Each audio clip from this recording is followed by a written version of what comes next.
Hi, I'm here with Teke Wiggin. Teke, how are you enjoying the show? Great, going well. And what are you hoping to accomplish here today? Well, I wanted to scout out a lot of tech startups that are presenting here and find some cool ones to cover, and I think I succeeded. Can you tell me a little something about the panel discussion that you were just involved in? Sure, yeah. We were discussing technologies that are disrupting real estate right now. We explored crowdfunding and how the Jobs Act might make these investments that were previously only available to accredited investors available to pretty much everyone. That really could be disruptive. We also talked about social media best practices and really how useful it is to generating leads and kind of the growing role of mobile in real estate. So can you tell me more about social media and how it's going to affect real estate and if people in the older generation are getting involved as they should be? Yeah, so we had one audience member just admit that she's not very active on social media, and she sort of questions its utility, and Right. I think that's something that a lot of agents wonder about. How useful is social media?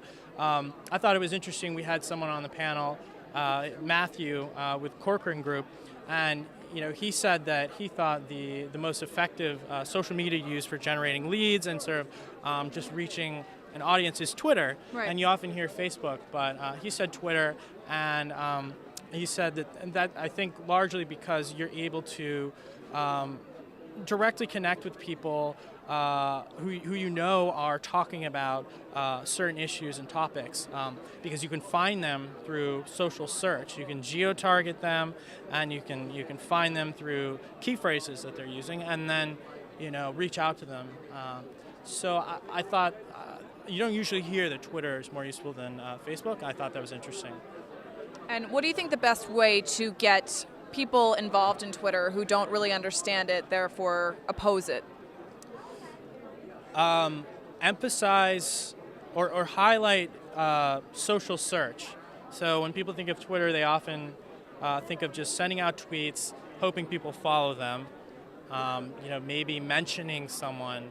But I know, I'm included in this group. I never really thought about, searching on Twitter and how that could help me connect with people. But it can, and you can target a zip code and a key phrase, and so you can hone in on everyone in a certain zip code, mentioning, let's say, home sell or buy home, and you turn up all these results with people who are essentially, many of these tweets are indicating these people are looking for homes. Then you can reach out to them. So you don't have to build up your following. You don't have to spend all that time. You can just search. Right. And I think a lot of people don't realize that that's really the most effective way to use Twitter. So do you suggest holding a class for people who don't really understand so that they can be more proactive? I mean, you could probably find out everything you need to know on the internet. Classes, in-person presentations always make more of an impression, but I mean, just Google Twitter best practices. Maybe not. Maybe that's not the right search. Twitter strategies, Yeah. and you'll probably find out everything you need to know. Or Twitter social search.